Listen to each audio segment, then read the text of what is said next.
Hi, third graders. I'm here to read you your next part of Wonder. So, this is private school. My parents are not rich. I say this because people sometimes think that everyone who goes to a private school is rich. But that isn't true with us. Dad's a teacher and mom's a social worker, which means they don't have those kind of jobs where people make gazillions of dollars. We used to have a car. We sold it when Jamie started kindergarten at Beecher Prep. We don't live in a big townhouse or one of those doorman buildings along the park.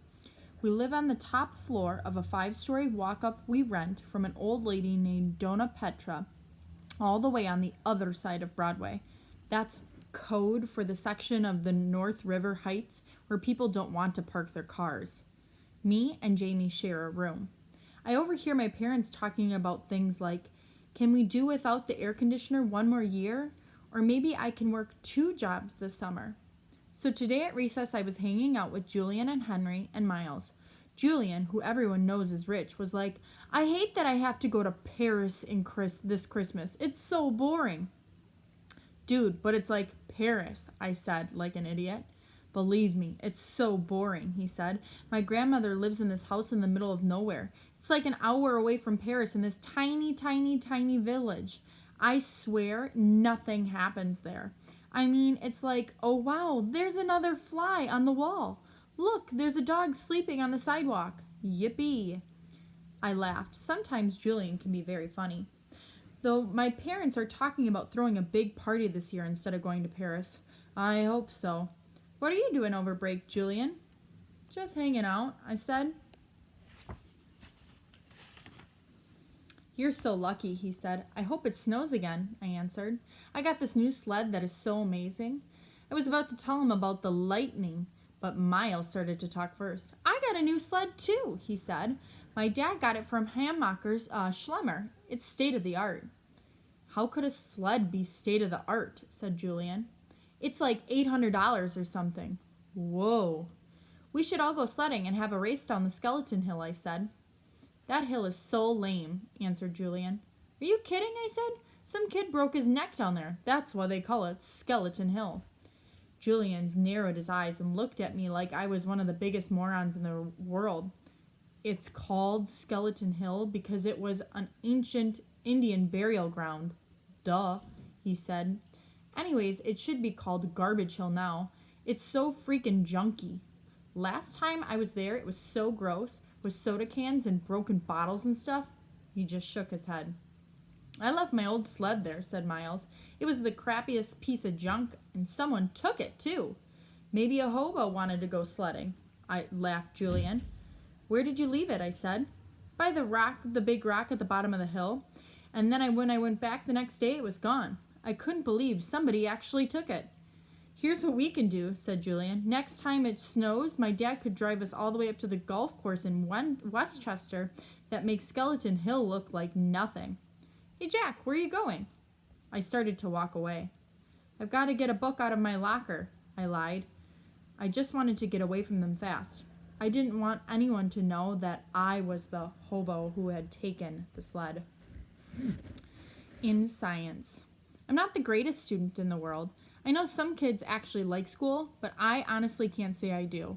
I like some parts of school like PE and computer class, and lunch and recess, but all in all, I'd be fine without school. And the thing I hate most about school is all the homework we get.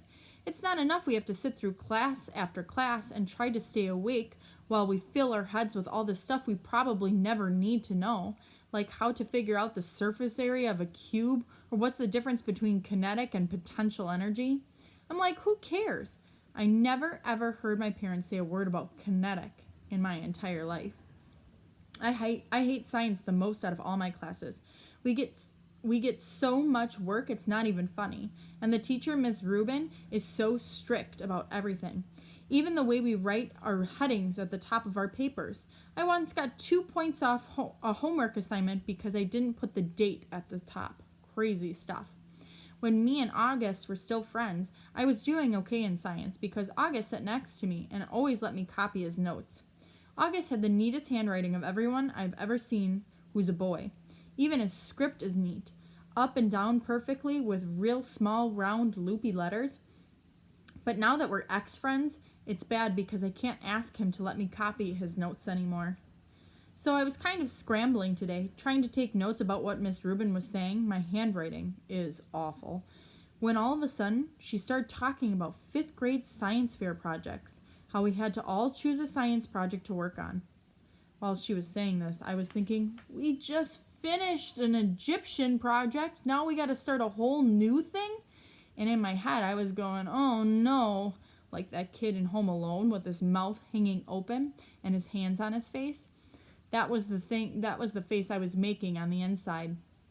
And then I thought of those pictures of melting ghost faces I've seen somewhere, where the mouths are open wide and they're screaming, and then all of a sudden this picture flew into my head, this memory, and I knew what Summer had meant by bleeding scream. So weird how it all just came to me in their flash. Someone in homeroom had dressed up in a bleeding scream costume on Halloween. I remember seeing him a few desks away from me. And then I remembered not seeing him again. Oh man, it was August. All of this hit me in science class while the teacher was talking. Oh man. I've been talking to Julian about August. Oh man, now I understood. I was so mean. I don't even know why. I'm not even sure what I said, but it was bad. It was only a minute or two. It's just that I knew Julian and everybody thought I was so weird for hanging out with August all the time. And I felt stupid, and I don't know why I said that stuff. I was just going along. I was stupid. I am stupid. Oh God, he was supposed to come as Boba Fett. I would never have said that stuff in front of Fett, but that was him, the bleeding scream sitting at the desk looking over at us. The long white mask with fake squirting blood, the mouth wide open like a ghoul was crying. That was him. I felt like I was gonna puke. Partners. I didn't hear a word of what Miss Rubin was saying after that. Blah, blah, blah, science fair project, blah, blah, blah, partners, blah, blah. It was like the way that grown-ups talk in Charlie Brown movies, like someone talking underwater. Blah, blah, blah, mwah, mwah, mwah, mwah, mwah, mwah. Then all of a sudden, Ms. Rubin started pointing to kids around the class. Reed and Tristan, Maya and Max, Charlotte and Menna, August and Jack. She pointed at us when she said this. Miles and Amos, Julian and Henry, Savannah and... I didn't hear the rest. Huh? I said. The bell rang. So don't forget to get together with your partner to choose a project from the list, guys, said Miss Rubin as everyone started taking off. I looked up at August, but he had already put his backpack on and was practically out the door. I must have had a stupid look on my face because Julian came over and said, "Looks like you and your best bud are partners." He was smirking when he said this. I hated him so much right then. "Hello, Earth to Jack Will," he said when I didn't answer him. "Shut up, Julian." I was putting my loose-leaf binder away in my backpack and just wanted him away from me. "You must be so bummed you got stuck with him," he said. "You should tell Miss Rubin you want to switch partners. I bet she'd let you." "No, she wouldn't," I said. "Ask her." "No, I don't want to." "Miss Rubin," Julian said, turning around and raising his hand at the same time. Miss Rubin was erasing chalkboard at the front of the room. She turned when she heard her name. "No, Julian," I whisper screamed. "What is it, boys?" she said impatiently. "Could we switch partners if we wanted to?" said Julian, looking very innocent. "Me and Jack had this science fair project idea we wanted to work together on." "Well, I guess that could be arranged," she started to say. "No, it's okay, Miss Rubin," I said quickly, heading out the door. "Bye." Julian ran after me. "Why'd you do that?" he said, catching up with me on the stairs. "We could have been partners. You don't have to be friends with the freak if you don't want to be, you know." And that's when I punched him right in the mouth.